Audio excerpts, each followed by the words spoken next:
अब इसकी की पावर्स क्या है, सबसे इंपॉर्टेंट पावर क्या है सिक्योरिटी काउंसिल की। देखो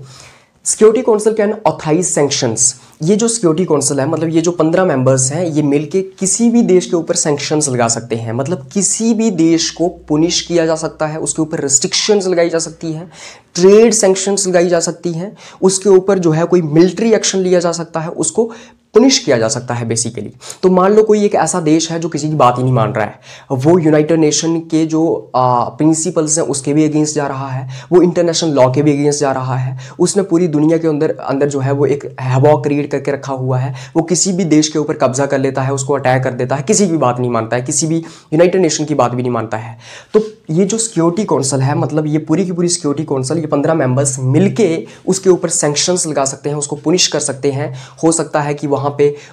उनके वीज़ा के ऊपर रिस्ट्रिक्शंस लगा दी जाएं, उनके साथ ट्रेड ही ना किया जाए, उनके ऊपर हायर टैरिफ्स इंपोज कर दिए जाएं, तो उनको पुनिश किया जा सकता है अलग अलग तरीके से। जैसे नॉर्थ कोरिया के ऊपर सैंक्शंस लगाई गई हैं। जैसे फॉर एग्जांपल इंडिया ने जब 1998 में या 7 में अपना पोखरान 1 किया था, या पोखरान 2 किया था, मतलब हमने न्यूक्लियर टेस्ट जब किया था, हमने एटम बम जब बनाया था, तो उस वक्त हिंदुस्तान के ऊपर भी सिक्योरिटी काउंसिल ने सैंक्शंस लगा दी थी। सैंक्शंस मतलब हिंदुस्तान के ऊपर ट्रेड सैंक्शंस लगा दी थी, क्योंकि ये कहा जा रहा था कि हिंदुस्तान ने जो है वो इंटरनेशनल लॉ को वायलेट किया है, यूनाइटेड नेशन के प्रिंसिपल्स को वायलेट किया है।